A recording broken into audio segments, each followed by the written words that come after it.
Hello my dear students, welcome back to my YouTube channel. मेरे YouTube channel पर आप लोग का बहुत बहुत स्वागत है। डियर स्टूडेंट, आज की क्लास में हम लोग यूजीसी नेट पेपर 1 के आईसीटी वाले यूनिट के जो महत्वपूर्ण एमसीक्यू हैं और पीवाईक्यू हैं उनका अध्ययन करेंगे।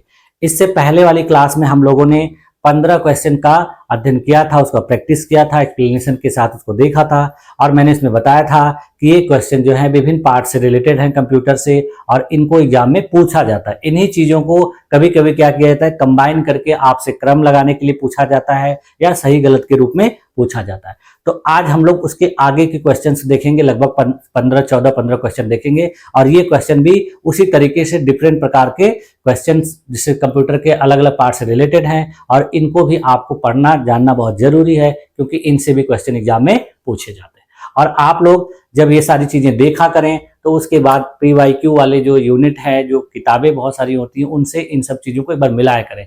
आपको श्योर हो जाएगा कि हाँ, इस तरह के क्वेश्चन एग्जाम में पूछे जाते हैं। ठीक है, तो चलिए देखते हैं आज की क्लास में कौन कौन से ऐसे प्रश्न हैं जो आपके एग्जाम के लिए बहुत ही जरूरी है। ठीक है, देखिए आज का जो पहला क्वेश्चन है यानी क्वेश्चन नंबर 16। ये क्वेश्चन देखिए क्या कह रहा है कि कंप्यूटर नेटवर्किंग में आईपी का पूर्ण रूप क्या होता है, यानी आईपी का फुल फॉर्म क्या होता है। तो इसको देखिए यहाँ पर क्या क्या ऑप्शन दिया गया है। Internet protocol, internal protocol, internet program, integrated protocol. अब देखिए इसमें से जो आईपी का फुल फॉर्म होता है, देखिए क्या होता है, इंटरनेट प्रोटोकॉल। प्रोटोकॉल का मतलब होता है कि आप लोग जानते होंगे कि हर काम का अपना अपना प्रोटोकॉल होता है, तौर तरीका होता है, नियम होता है जिसके अनुसार वो काम किया जाता है। तो उसी प्रकार से नेटवर्क का इस्तेमाल करने के लिए, इंटरनेट का इस्तेमाल करने के लिए भी एक प्रोटोकॉल होता है, नियम होता है। उसी के तरीके से आप अगर इस्तेमाल करेंगे तभी उपयोग कर पाएंगे। यानी आपको अगर इंटरनेट पे किसी वेबसाइट को सर्च करना है तो उसका तरीका होता है लिखने का, जब आप उसी तरीके से लिखेंगे तभी वो वेबसाइट ओपन होगी। ठीक है, तो इसीलिए इसका फुल फॉर्म जो क्या है, इंटरनेट प्रोटोकॉल, यानी इंटरनेट इस्तेमाल करने का तौर तरीका या नियम। ठीक है, तो एक देखिए ऑप्शन दिया गया था इसमें 4, जिसमें क्या होगा इसका जो है इंटरनेट प्रोटोकॉल, यानी इस क्वेश्चन का राइट आंसर क्या हो जाएगा, ऑप्शन नंबर ए। ठीक, ऑप्शन नंबर ए। अब देखिए इसका एक्सप्लेनेशन है, सही उत्तर ए होगा, इंटरनेट प्रोटोकॉल। इसकी एक्सप्लेनेशन देखिए, आईपी को क्या कहते हैं, इंटरनेट प्रोटोकॉल। या देखिए एक नियमों का सेट होता है जिसका उपयोग कंप्यूटर नेटवर्क में डेटा ट्रांसफर के लिए किया जाता है, यानी नियमों का एक सेट होता है जिसका उपयोग कंप्यूटर में डाटा ट्रांसफर के लिए किया जाता है। इसको देखिए जनरली इस प्रकार से लिखा जाता है, HTTP, उसके बाद 192.168.32.10 इस तरीके से देखेंगे तो आईपी एड्रेस होता है। तो इसी के तहत आपका जो भी काम करना होता है सबका अपना अपना एक आईपी एड्रेस होता है और उसी से कंप्यूटर का इंटरनेट कनेक्ट होता है और काम किया जाता है। ठीक, अब देखिए next question, question number 17। Question number 17 भी देखिए फुल फॉर्म से रिलेटेड है और इसमें पूछा जा रहा है इसका उपयोग किस लिए किया जाता है। क्वेश्चन नंबर 17 देखिए, यूआरएल का उपयोग किसके लिए किया जाता है, किस काम के लिए यूआरएल का इस्तेमाल किया जाता है। तो देखिए यूआरएल का जो इस्तेमाल होता है ये किसके लिए होता है, किसी वेबसाइट को ओपन करने के लिए या इंटरनेट पर किसी चीज को सर्च करने के लिए। जैसे देखिए यहाँ पर www.upsc.nic.in ये क्या है, एक प्रकार का यूआरएल है और ये यूआरएल किस चीज का है, यूपीपीएससी की वेबसाइट का। तो इसका उपयोग देखिए क्या किया जाता है, किस काम को करने के लिए, यहाँ पे ऑप्शन दिया गया है, वेबसाइट को सर्च करने के लिए, वेबसाइट को एडिट करने के लिए, वेबसाइट का पता दर्शाने के लिए और वेबसाइट को डाउनलोड करने के लिए। तो देखिए ये क्या किया जाता है, वेबसाइट को सर्च करने के लिए नहीं किया जाता है, वेबसाइट को एडिट करने के लिए नहीं किया जाता है, बल्कि क्या करता है, ये वेबसाइट का पता दर्शाने के लिए इसका उपयोग किया जाता है। वेबसाइट को डाउनलोड करने के लिए भी इसका उपयोग नहीं किया। क्यों? क्योंकि यूआरएल जो होता है इसका फुल फॉर्म होता है यूनिफॉर्म रिसोर्स लोकेटर। ठीक है, रिसोर्स लोकेटर, इसका मतलब कि लोकेशन बताने वाला एक रिसोर्स होता है जिससे पता चलता है कि फला वेबसाइट कहां पर कैसे ओपन हो। ठीक है, अब देखिए इसका एक्सप्लेनेशन। अब इसका देखिए इसके अनुसार आंसर क्या होगा आपका? Option number C. इसका एक्सप्लेनेशन देख लेते हैं। देखिए उत्तर सी होगा, वेबसाइट का पता दर्शाने के लिए। व्याख्या देखिए क्या होगा इसका एक्सप्लेनेशन। यूआरएल यानी यूनिफॉर्म रिसोर्स लोकेटर वेब पर किसी विशेष संसाधन जैसे वेबसाइट, वीडियो, फाइल आदि का यूनिक एड्रेस होता है, और जैसे ही हम उसको टाइप करते हैं, सर्च करते हैं, हमारे सामने वही वेबसाइट ओपन होती, कोई दूसरी वेबसाइट ओपन नहीं होगी। यानी एकदम एग्जैक्ट पता। जैसे देखिए आपको अगर कहीं जाना हो, किसी के यहाँ जाना हो, तो उसका जब आपको एग्जैक्ट एड्रेस पता रहेगा तो आप बिना पूछे किसी से पहुंच जाएंगे, और नहीं पता रहेगा तो आपको पूछना पड़ेगा और लोकेशन लेना पड़ेगा, तब जाके वहां पर पहुंचेंगे। ठीक, अब देखिए अगला क्वेश्चन है ICANN का क्या कार्य है? इसका क्या कार्य है या किस लिए इस्तेमाल किया जाता है? तो देखिए पहला ऑप्शन दिया गया इंटरनेट पर सॉफ्टवेयर बनाने के लिए, दूसरा दिया गया इंटरनेट का नाम और पता प्रबंधन करने के लिए, ईमेल सेवाएं प्रदान करने के लिए, हार्डवेयर बेचने वाली एक कंपनी। तो देखिए इसमें जो ICANN है ये इंटरनेट पर नाम और पते का प्रबंधन करती है। यानी कहने का मतलब है कि किसी व्यक्ति को अपनी वेबसाइट बनानी है, अपना कोई इंटरनेट से संबंधित कोई साइट बनाना है, तो उसके लिए उसको ये ICANN का इस्तेमाल करना पड़ता है। इसके द्वारा ही ये सारी चीजें बनाई जाती है। तो इंटरनेट पर देखिए सॉफ्टवेयर बनाने के लिए उपयोग नहीं किया जाता है, बल्कि इंटरनेट नाम और पता प्रबंधन करने के लिए इसका इस्तेमाल किया जाता है। यानी आप अपने नाम से वेबसाइट बना लेंगे, सॉफ्टवेयर बनवाएंगे, तो उसका काम ये करता है। ठीक है, तो ईमेल सेवाएं प्रदान करने का काम नहीं करता है, हार्डवेयर बेचने वाली कंपनी नहीं। ठीक है, तो इसके अनुसार देखिए इस क्वेश्चन का राइट ऑप्शन क्या हो जाएगा? Option number B. अब देखिए इसका एक्सप्लेनेशन देख लेते हैं। सही उत्तर है बी। इसका इस्तेमाल किस लिए होता है? यह इंटरनेट नाम और पता प्रबंधन करने का काम करता है। इसका देखिए फुल फॉर्म क्या है ICANN का? Internet corporation for assigned names and numbers. यह एक ऐसी संस्था है जो डोमेन नेम, IP एड्रेस और अन्य इंटरनेट प्रोटोकॉल संसाधनों का समन्वय करती है। यानी इसके द्वारा IP एड्रेस, डोमेन नेम, जैसे देखिए बहुत से लोग, जैसे डोमेन नेम का मतलब होता है, जैसे मान लीजिए यहाँ लिखा है google.com, तो ये क्या है? डोमेन नेम है। तो ये प्रोवाइड करता है, जिसको किसी को चाहिए तो उससे मिलता है। ठीक है, तो इसका क्वेश्चन हो जाए, आंसर क्या था? Option number B. अब देखिए क्वेश्चन नंबर 19। इसमें पूछा जा रहा है कि निम्नलिखित में से कौन सा सबसे तेज इंटरनेट कनेक्शन का प्रकार है? यानी इंटरनेट जो हम लोग इस्तेमाल करते हैं, तो इन इंटरनेट में कौन सा ऐसा इंटरनेट का प्रकार है जो सबसे तेज चलता है? तो देखिए पहला ऑप्शन दिया गया dial up. Dial up internet, देखिए पहले जो BSNL का फोन आता था बॉक्स वाला, उसी के साथ देखिए इंटरनेट का एक वायर भी आता था, उसी इंटरनेट के वायर से फोन भी चलता था और इंटरनेट भी चलता। बहुत से लोग कनेक्शन लेते थे BSNL का ब्रॉडबैंड।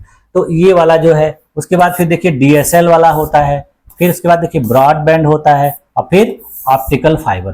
तो डायल अप वाला स्लो चलता है, DSL वाला भी स्लो चलता है, ब्रॉडबैंड इनके अपेक्षा थोड़ा तेज चलता है, लेकिन सबसे तेज जो चलने वाला कंप्यूटर का इंटरनेट का उपयोग है वो कौन सा चलता है? Optical fibre. ठीक है, तो ऑप्टिकल फाइबर जो है इनमें से सबसे तेज इंटरनेट कनेक्शन का प्रकार। तो ये देखिए इस क्वेश्चन का राइट ऑप्शन क्या हो जाएगा? Option number D. Optical fibre देखिए इस समय बहुत ज्यादा तेजी से चल रहा है, और जियो कंपनी का भी मिलता है और एयरटेल का भी मिलता है। तो जो जैसे सुविधा है जिसको, वो उसका इस्तेमाल करते हैं। अब देखिए इसका एक्सप्लेनेशन देख लेते हैं। ऑप्शन नंबर डी उत्तर होगा, ऑप्टिकल फाइबर। इसका एक्सप्लेनेशन, व्याख्या देखिए, ऑप्टिकल फाइबर इंटरनेट सबसे तेज और विश्वसनीय कनेक्शन माना जाता है, क्योंकि यह प्रकाश के माध्यम से डेटा ट्रांसफर करता है, यानी इसमें जो डाटा ट्रांसफर होता है वो लाइट के माध्यम से होता है, प्रकाश के माध्यम से। और आप लोग को पता ही है कि प्रकाश की गति बहुत तेज होती है, 3 लाख किलोमीटर प्रति सेकेंड लगभग। तो इसके वजह से इसमें डाटा बहुत तेजी से ट्रांसफर होता है और इंटरनेट बहुत फास्ट चलता है। ठीक, अगला क्वेश्चन देखिए, क्वेश्चन नंबर 20। इसमें दिया गया स्पैम ईमेल किसे कहा जाता है। यानी देखिए हम लोग जब इस्तेमाल करते हैं ईमेल का, जीमेल का या याहू मेल का, तो उसमें देखिए कई बॉक्स होते हैं। उन बॉक्स में देखिए कुछ ऐसे बॉक्स होते हैं जैसे इनबॉक्स लिखा रहता है, ठीक है। फिर देखिए एक जगह रहता है सेंट बॉक्स लिखा रहता है। उसी प्रकार से देखिए ऑल ईमेल लिखा रहता है। तो उसी प्रकार से नीचे देखिए कि लिखा रहता है एक स्पैम, फिर उसके नीचे लिखा रहता है जंक।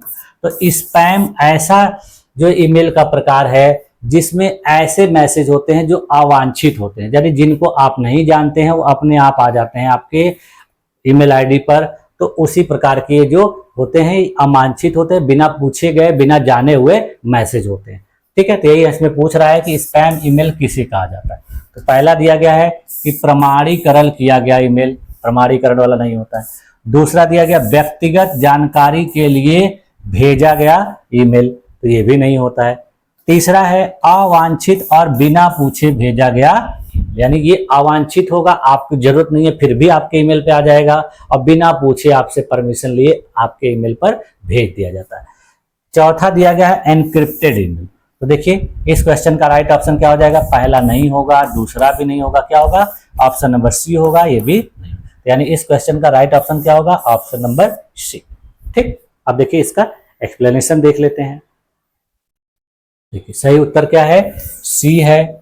यह देखिए अवांछित और बिना पूछे भेजा गया ईमेल होता है।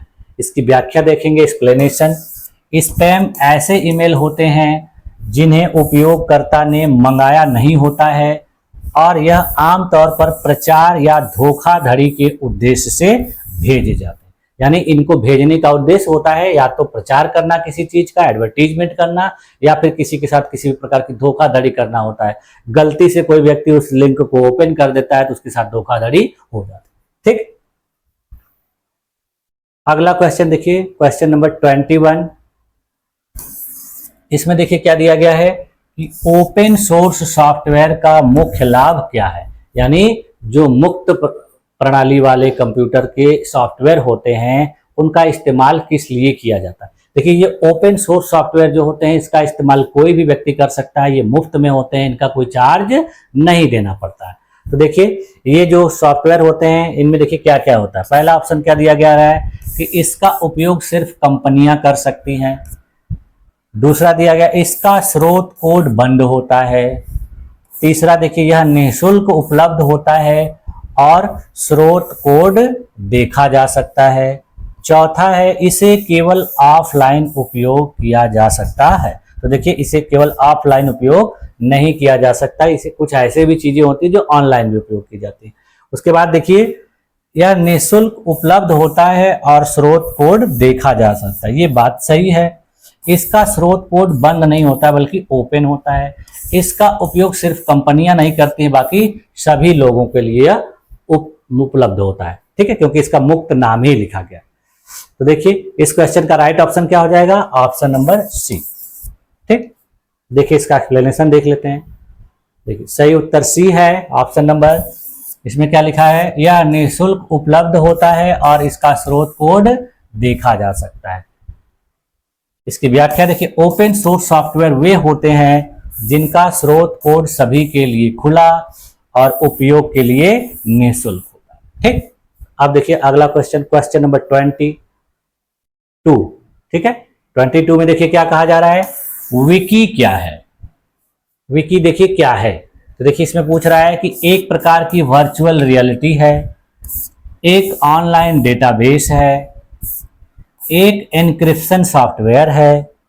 चौथा ऑप्शन दिया गया एक इंटरेक्टिव वेबसाइट है जिसे कई लोग एडिट कर सकते हैं। तो देखिए विकी जो है एक प्रकार का ऐसा वेबसाइट होता है जिसको कई लोग एडिट कर सकते हैं, अपने इच्छा अनुसार उसमें बदलाव कर सकते हैं, उसको डाउनलोड कर सकते हैं, कॉपी कर सकते हैं, प्रिंट कर सकते हैं। इसका सबसे अच्छा उदाहरण देखिए आप लोग जानते हैं विकिपीडिया है, जिसका बहुत ज्यादा इस्तेमाल किया जाता है। बहुत से लोग इसका इस्तेमाल करते हैं, किस लिए करते हैं? बहुत सारी इंफॉर्मेशन, सूचनाओं को जानने के लिए। ठीक है, तो देखिए यह एक प्रकार की वर्चुअल रियलिटी नहीं है, इसका ऑनलाइन डेटाबेस नहीं है, एक इंक्रिप्शन सॉफ्टवेयर नहीं है, एक इंटरैक्टिव वेबसाइट है जिसे कई लोग एडिट कर सकते हैं। तो इस क्वेश्चन का राइट ऑप्शन क्या हो जाएगा? Option number D. ठीक, आप देखिए इसका एक्सप्लेनेशन देख लेते हैं। उत्तर डी होगा, या एक इंटरैक्टिव वेबसाइट है जिसे कई लोग एडिट कर सकते हैं। सब व्याख्या देखिए, विकी एक प्रकार की वेबसाइट है जिसे उपयोगकर्ता खुद एडिट कर सकता है, जैसे मैंने अभी बताया आप लोग को विकीपीडिया। बहुत से स्टूडेंट इसका इस्तेमाल करते हैं। Next question, question number 23। देखिए इसमें क्या पूछा जा रहा है कि डेटा चोरी यानी डेटा थेफ्ट से बचाव के लिए निम्नलिखित में से कौन सा सबसे उपयुक्त है? यानी आपके कंप्यूटर से, आपके लैपटॉप से आपका महत्वपूर्ण डेटा चोरी ना हो, कोई उसके साथ छेड़छाड़ ना करे, तो उसके लिए आपको कौन सा उपाय करना चाहिए? तो इसमें पहला लिखा गया स्पैम मेल भेजना, दूसरा ऑप्शन दिया गया पासवर्ड को खुले में रखना, फायरवॉल और एंटीवायरस सॉफ्टवेयर का उपयोग करना, और चौथा दिया गया है सोशल साइट्स पर अधिक जानकारी साझा करना। तो देखिए स्पैम मेल भेजने से आपका डाटा सुरक्षित नहीं रहेगा, बल्कि और भी असुरक्षित हो जाएगा। पासवर्ड को खुला रखेंगे तो भी कोई भी आपके कंप्यूटर लैपटॉप को इस्तेमाल कर लेगा, तो पासवर्ड को क्लोज रखना है, पासवर्ड डाल के रखना है। तीसरा दिया गया फायरवॉल और एंटीवायरस सॉफ्टवेयर का प्रयोग करना, ये सही होगा। क्यों? क्योंकि फायरवॉल और एंटीवायरस जिस कंप्यूटर या लैपटॉप में होता है, तो आपके कंप्यूटर से जितने भी डाटा होते हैं उनको वो सुरक्षित रखता है, उनके साथ किसी भी प्रकार की गड़बड़ी नहीं होने देता है। इसके अलावा चौथा दिया है सोशल साइट्स पर अधिक जानकारी साझा करना, बिल्कुल नहीं। तो देखिए इस क्वेश्चन का राइट ऑप्शन क्या हो जाएगा? Option number C. ठीक, अब देखिए इसका एक्सप्लेनेशन देख लेते हैं। एक्सप्लेनेशन देखिए क्या दिया गया है। सही उत्तर क्या होगा? सी होगा। फायरवॉल और एंटीवायरस सॉफ्टवेयर का प्रयोग करेंगे तो आपका डाटा सुरक्षित रहेगा। इसकी व्याख्या देखिए क्या है। फायरवॉल और एंटीवायरस डेटा को असुरक्षित गतिविधियों से सुरक्षित रखने में मदद करते हैं, यानी आपके डाटा को असुरक्षित से सुरक्षित बनाते हैं। ठीक, अब देखिए क्वेश्चन नंबर नेक्स्ट 24। इसमें देखिए क्या पूछा जा रहा है क्वेश्चन में कि यूजीसी के द्वारा जो विकसित किया गया स्वयं प्लेटफॉर्म है वो किस उद्देश्य से रिलेटेड है, यानी इसको किस उद्देश्य की पूर्ति के लिए यूजीसी के द्वारा बनाया गया। स्वयं के बारे में देखिए मैंने बहुत डिटेल में अपनी जो क्लास है कंप्यूटर वाली, आईसीटी वाली, उसमें पढ़ाया है, और उसमें मैंने बताया है कि ये स्वयं प्लेटफॉर्म जो है भारत सरकार के द्वारा डेवलप किया गया है। इसको कौन कौन से कोर्स उपलब्ध कराए जाने के लिए किया गया है, इसमें क्या क्या सुविधाएं हैं, सब कुछ मैंने बताया था आपको। ठीक है, तो देखिए सरकारी नौकरी की जानकारी देने हेतु पहला ऑप्शन दिया गया कि इसको सरकारी नौकरी की जानकारी देने के लिए किया गया। दूसरा दिया गया छात्रों को छात्रवृत्ति देने हेतु किया गया है। तीसरा दिया गया मुफ्त ऑनलाइन शिक्षा प्रदान करने हेतु दिया गया है। चौथा ऑप्शन केवल शिक्षकों के लिए परीक्षा आयोजित करने हेतु दिया। तो देखिए सरकारी नौकरी की जानकारी के लिए नहीं दिया गया है, छात्रों को छात्रवृत्ति देने के लिए नहीं किया गया है, बल्कि मुक्त रूप से ऑनलाइन शिक्षा प्रदान करने हेतु इसको शुरू किया गया है। सरकार इस पर मुफ्त और मुक्त रूप से ऑनलाइन शिक्षा प्रदान करने का कार्य करती है, केवल शिक्षकों के लिए परीक्षा आयोजित करने के लिए नहीं किया। तो इस क्वेश्चन का भी देखिए राइट ऑप्शन क्या हो जाएगा? Option number C. ठीक, अब देखिए इसका एक्सप्लेनेशन देख लेते हैं। राइट आंसर देखिए क्या है, आंसर सी है। यह मुफ्त ऑनलाइन शिक्षा प्रदान करने हेतु एक प्लेटफॉर्म है, ऑनलाइन प्लेटफॉर्म है। यह भारत सरकार के द्वारा यूजीसी के अंतर्गत डेवलप किया गया है। इसकी व्याख्या देखिए, स्वयं भारत सरकार की एक पहल है जिसमें उच्च गुणवत्ता के ऑनलाइन कोर्स मुफ्त में उपलब्ध कराए जाते हैं। इसका फुल फॉर्म भी मैंने बताया था, कभी कभी एग्जाम में पूछा गया है। तो इसका फुल फॉर्म देखिए मैंने क्या बताया था कि यस से स्टडी, डब्ल्यू से वेब, ए से एक्टिव, फॉर यंग, वाई से यंग, ए का एस्पायरिंग, एम का माइंड, यानी study webs of active webs for young aspiring mind. ठीक है, तो ये इसका फुल फॉर्म है।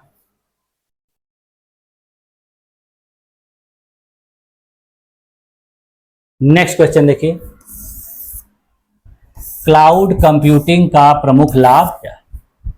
ठीक, क्लाउड कंप्यूटिंग क्या होती है? देखिए, क्लाउड कंप्यूटिंग का इस्तेमाल होता है कि ऑनलाइन अपने किसी भी डाटा को स्टोर करने के लिए, सुरक्षित करने के लिए, सेव करने के लिए। जैसे देखिए गूगल ड्राइव होता है, हम लोग बहुत सारा अपना ऐसा काम होता है जो गूगल पे ही सेव करना चाहते हैं। जैसे देखिए हम लोग जब ईमेल बनाते हैं तो ईमेल बनाने के बाद जब हम अपना कॉन्टैक्ट नंबर मोबाइल में सेव करते हैं तो उस ईमेल को, अगर उस कॉन्टैक्ट को अगर आप अपने ईमेल पे सेव कर देंगे, अपने फोन या सिम में नहीं सेव करेंगे, तो आप जब कभी भी कोई मोबाइल चेंज करेंगे तो आप अपना ईमेल आईडी उसमें लॉगिन करेंगे तो आपके सारे कॉन्टैक्ट आ जाएंगे। या फिर आप अपना कोई डॉक्यूमेंट रखे हुए हैं तो वो डॉक्यूमेंट आपको मोबाइल चेंज करने से भी कोई दिक्कत नहीं होगी। आप जहां भी वो ईमेल आईडी ओपन करेंगे तो वो सारी चीजें आपकी वहां पर उपलब्ध हो जाएंगी।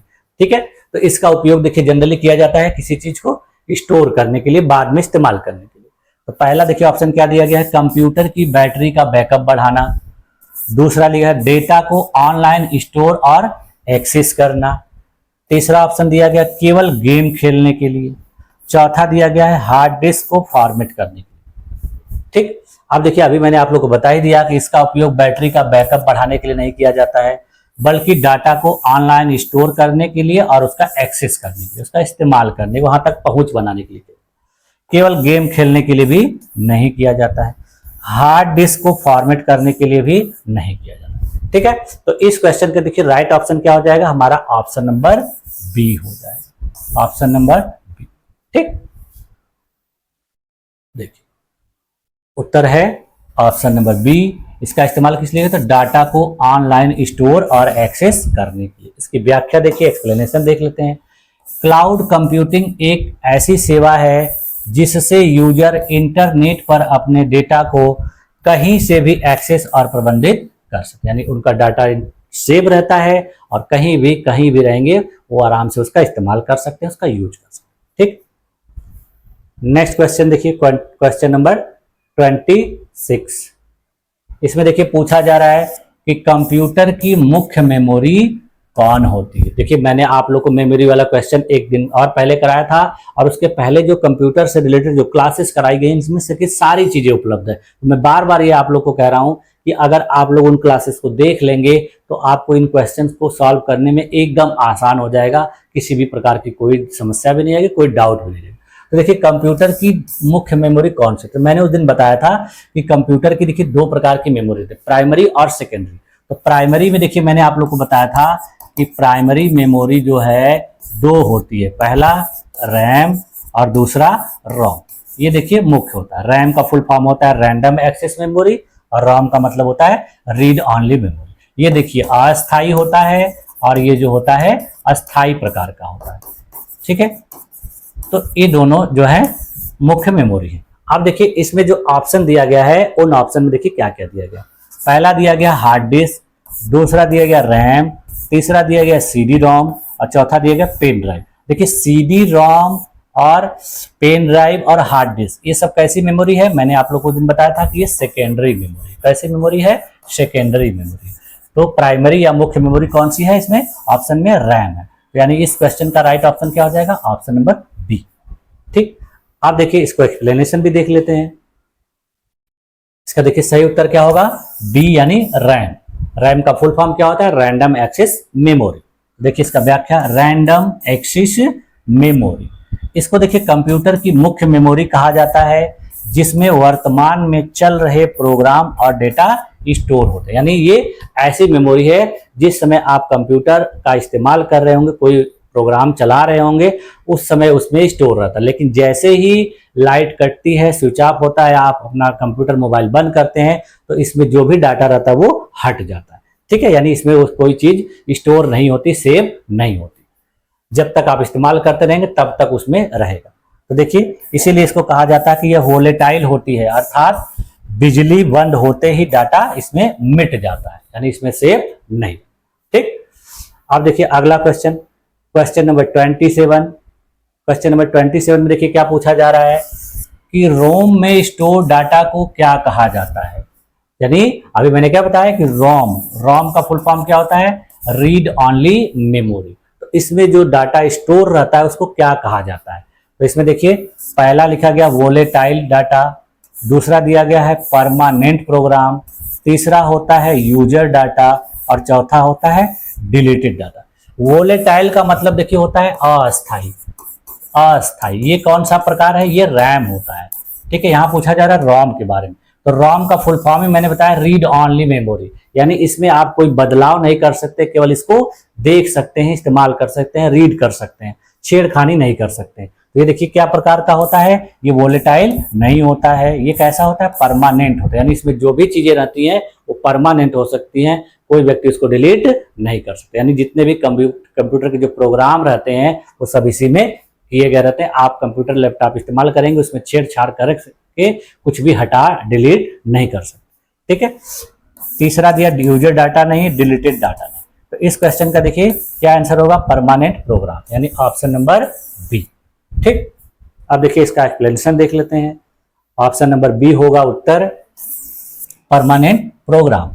देखिए इसकी व्याख्या क्या है, एक्सप्लेनेशन, कि रोम में सिस्टम बूटिंग और प्रारंभिक संचालन हेतु आवश्यक परमानेंट प्रोग्राम संग्रहित होते हैं जिन्हें यूजर द्वारा बदला नहीं जा सकता। यानी आप कंप्यूटर जब चालू करेंगे तो कंप्यूटर के स्टार्ट होते समय जो बूटिंग की प्रक्रिया चलती है वो अपने आप ऑटोमेटिक चलती है, उसमें आप कोई बदलाव छेड़खानी नहीं कर सकते। ठीक है, क्वेश्चन नंबर देखिए 28, ये देखिए मेमोरी से रिलेटेड। देखिए मेमोरी से रिलेटेड क्वेश्चन आपके एग्जाम में बहुत ज्यादा पूछे जाते हैं, इसलिए देखिए मैंने इसमें शामिल किया है। स्टोरेज से भी रिलेटेड बहुत ज्यादा क्वेश्चन पूछे जाते हैं, इसलिए मैंने इसको शामिल किया। जो आगे वाली जो क्लासेस रहेंगी उसमें लास्ट में हम लोग स्टेटमेंट टाइप के और थोड़ा लॉन्ग आंसर टाइप क्वेश्चन को भी देख लेंगे, जिससे आपको जो है सारे प्रकार के क्वेश्चन का आइडिया लग जाएगा। अभी देखिए मैंने सब ये वन लाइनर प्रकार के क्वेश्चन करवाए हैं, इससे क्या होगा कि आपको जो बेसिक चीजें हैं वो बहुत अच्छे से पता चल जाएगा। देखिए पूछा जा रहा है पेन ड्राइव किस प्रकार की मेमोरी होती है। तो देखिए पहला ऑप्शन दिया गया मुख्य मेमोरी, दूसरा दिया गया फ्लैश मेमोरी, तीसरा दिया गया ऑप्टिकल मेमोरी और चौथा दिया गया है कैश मेमोरी। तो देखिए अभी मैंने क्या बताया कि मुख्य मेमोरी जो है वो रैम और रोम होती है, तो यानी ये नहीं होगा। ये क्या होता है, फ्लैश मेमोरी होती है। ऑप्टिकल मेमोरी भी नहीं होती, क्योंकि ऑप्टिकल मेमोरी का उदाहरण देखिए सीडी डीवीडी होता है। ठीक है, और कैश मेमोरी जो होती है प्रोसेसर में लगी होती है, तो ये भी नहीं होती है ये। तो इस क्वेश्चन का देखिए राइट ऑप्शन क्या हो जाएगा, ये सब नहीं होगा, ये सब नहीं होगा, क्या होगा, कैश मेमोरी, फ्लैश मेमोरी। देखिए ऑप्शन नंबर बी, यानी पेन ड्राइव एक प्रकार की फ्लैश मेमोरी होती है। पेन ड्राइव को कहा जाए तो ये द्वितीयक मेमोरी का उदाहरण है, यानी इसको जब हम चाहें तब इस्तेमाल करें, फिर इसको अपने पास रख सकते हैं। ठीक, देखिए इसका ऑप्शन का देखिए उत्तर क्या होगा, option number B, flash memory. व्याख्या देखिए क्या है कि पेन ड्राइव एक पोर्टेबल फ्लैश मेमोरी डिवाइस है जो यूएसबी पोर्ट के माध्यम से कंप्यूटर से जुड़ती है और इसमें डाटा स्टोर किया जा सकता है। यानी ये यूएसबी पोर्ट लगा होता है, जब कंप्यूटर से आप जोड़ेंगे तो इसमें से जो भी डाटा लेन देन करना होगा करेंगे, उसके बाद इसको अपने पास सुरक्षित रख लेंगे। ठीक, आप देखिए क्वेश्चन नंबर 29, इसमें देखिए क्या पूछा जा रहा है कि निम्नलिखित में से कौन सी मेमोरी वोलेटाइल है। वोलेटाइल का मतलब अस्थायी, नॉन वोलेटाइल का मतलब स्थायी। तो अभी देखिए मेमोरी मैंने अभी बताया ही आपको। ऑप्शन दिया गया रोम, दूसरा दिया गया फ्लैश, तीसरा दिया गया रैम, चौथा दिया गया हार्ड डिस्क। देखिए रोम जो है नॉन वोलेटाइल है, क्या है, रोम जो है नॉन वोलेटाइल है। ठीक, फ्लैश जो है ये क्या है, ये भी नॉन वोलेटाइल है, यानी ये भी स्थायी है। रैम जो है वो वोलेटाइल है। ठीक है, इसमें पूछ रहा है कि निम्नलिखित में से कौन सी मेमोरी वोलेटाइल है।